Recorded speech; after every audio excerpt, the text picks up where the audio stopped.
So I apologize for the error in my last video. I called Balsamilko Zhang Li. I super apologize. I'm an idiot. I filmed 4 video reviews right in a row. Hunter x Hunter was the last one I got to. I ended up reading the chapter after midnight, and I think I was just delirious, or I'm just an idiot. I don't know. So I apologize for that. But let's get into talking about chapter 403, which does start with Balsamilko, and he is working for Benjamin, going to assassinate Halkenburg. What I find really interesting about this is the introduction of this virus, this vial that he's going to poison him with that mimics the flu that will cause somebody to die over the course of a couple of days or a couple of weeks, whatever it was, which is clearly, because it's called something dash 17, very much a reference to a particular thing that may have happened a few years ago that I probably can't talk about on YouTube without getting demonetized. But I do wonder, because Togashi started this whole arc about 10 years ago, if he had always planned to have this sort of, vial of a disease of some sort, or if this is deliberately an incorporation because of what happened over the course of the last few years. And I often wonder that with a story arc that's this large and this complex, that's had so many story arcs, like how much of this was planned from the get-go by Togashi? Like, did Togashi know that Beyond Netero was going to have all these children set up to assassinate the princes, and that one of the princes in the Succession War was going to be his child? I got to imagine he has, because it makes too much sense going back to the very beginning. But I always wonder, like, how many of these ideas are new, and how much does he change about his initial story going forward with new ideas that he has? Is he just throwing everything at the wall? Just these questions I have as a writer, because if you have something this complex with this many characters, like how much do you stay true to your original vision, and how much do you change moving forward? But I think that I could be completely wrong, but I think this whole disease, or this potential pandemic, I don't know what I can say on YouTube, I think that this might be a huge thing to happen in the story, because if what happens in this chapter that we think happens, where Halkenburg takes over the body of Balsamilko, does he know that the vial is in the boot? And if not, like, I forget what happens with the body swap thing, with like taking over somebody else's body. Like, do you get that awareness? Like, do you know that that's there? I can't remember what is the specifics with his ability, but if he doesn't know that that's there, and that somehow gets unleashed, or he uses it on somebody else and it goes wrong. But I think it might be more important than we realize, or it just might end up being nothing. I don't know. Hunter x Hunter is one of those series where it could go either way, but that's what's great about it. So yeah, a couple of different major things happen in this chapter. The number one thing is with Balsamilko going to assassinate Halkenburg, but of course, my boy Halkenburg, and hey, Halkenburg's my guy. He's the one that I chose. Oh, by the way, I have my Hunter x Hunter mug. I didn't even plan that. He is the one that I, singled out as my personal favorite when the Succession War started. And particularly after he went to go confront his father, I was like, for fun, just for the enjoyment of seeing what happens, let's pick one of the princes to be my personal favorite. Which one do I want to win? Even though I know Togashi's writing style, no prince will win in a traditional manner. But let's just say, for all intents and purposes, that it does. Who do I pick? Halkenburg's my boy, and this chapter just reconfirms why I love this guy so much. He's capable of getting people to be his followers, to be his loyal supporters, and get stronger the more that the loyalty and the accumulation of all these people are there, which is these big kind of like bursts of power, this burst of Nen energy that he's had. And I love his arrow ability and how it was incorporated in this chapter. Basically, like, Balsamilko's there, and he turns around and he sees one of the other bodyguards that's been taken over, and I love how they're all communicating through this special hand sign language, just so like he doesn't know what's going on, and they're basically like coordinating and directing the way for Halkenburg to shoot his arrow, which is like so badass. Like, he's somewhere else, and like figuring out the trajectory and like the exact location that he needs to hit, and just like bam, and it cuts away, and like what happened, right? But it keeps you in suspense because to be fair, with Togashi's writing style, we don't actually know what happened. We can make a very good idea, a very good guess, but I mean, something could be flipped on its head very easily. You never really know. But essentially, what seems to have happened here is that he takes over the assassin's body, and he makes a phone call to Benjamin saying, like, you know, I'm going to take this, I got this taken care of. I will show you confirmation. You know, later we see Halkenburg in a hospital bed with all of his followers standing around him. Now, are they all just playing along to this ruse? Is this something that, you know, he's just kind of convinced everybody about, that we're just going to play into this, pretend that I'm sick, I'm going to switch bodies with the assassin, and then go and attack Benjamin. And, you know, Benjamin, he is a character that is usually pretty on top of things. But in this chapter, you know, he kind of, it kind of feels like he's getting the short end of the stick, because he's already lost, you know, one of his bodyguards before.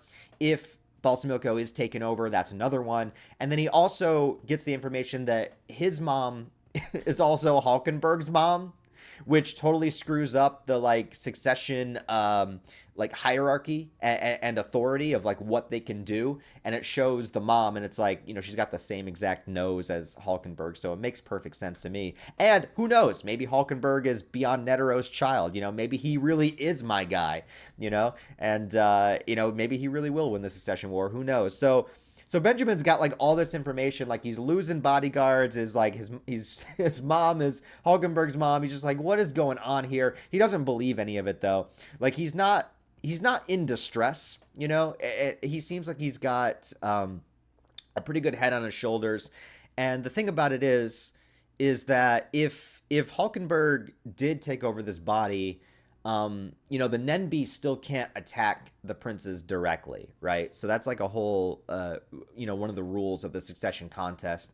And if I remember correctly, I don't think that we've seen we've seen Benjamin can take other people's abilities, but it doesn't show what his Nen Beast does. And the Nen Beasts are basically for defense, you know, essentially. So, you know, that could definitely be like the ace in the hole for him, because some of them are insanely powerful. Like Camilla's can, like, you know, take someone else's life force and bring her back and stuff. So, like, who knows what Benjamin's beast can do? It just looks like a giant penis, you know, so I don't know. It follows up on when Kaiser and Fugetsu and all of those characters that were planning to take out Luzurus specifically, because they blame Luzurus for what is happening with Fugetsu. But they went to deliver this letter to all of the princes, and they managed to get it to everybody except for Serenich, Miriam, who's in like a pocket dimension. Serenich is like training Nen, so he doesn't give a shit. And also Halkenburg, obviously, because of what's going on. But everybody else now has the potential for Fugetsu to kind of travel to their quarters, if I understand this correctly. So that will be interesting, although Luzurus is their specific target. So I don't know if that's going to be followed up in the next chapter or not. Oh, yeah, there was also another thing I wanted to talk about. I can't remember exactly, which is kind of the running theme of this entire arc. It's like, I can't remember this. Is how long it's going to take to get to the new continent. So the idea was that they were going to travel with all these people, drop them off on the new continent and say, oh yeah, this is the dark continent, yada yada. And then they're going to continue their journey to the actual dark continent. Was it supposed to take 2 weeks or 3 weeks? Because what's interesting to note is that on all of these chapters, it says exactly what day into the voyage it is. Like, this is day, let's see, what is it? Is it 10? Yeah, day 11. So it says this is day 11. So if it takes 2 weeks, we're pretty damn close to the arrival of the first new continent. But if it takes 3 weeks, we're about halfway through. So it's, you know, very different there. But I think there's a specific reason why Togashi keeps saying exactly what day it is. I just keep forgetting to mention it every time I read these chapters. Yeah, and so then Kaiser, the guy that's working with Melody and the Kacho Nenbeast form, he goes and talks to one of the guys that was with Halkenburg that is experiencing similar symptoms, a guy named Wario.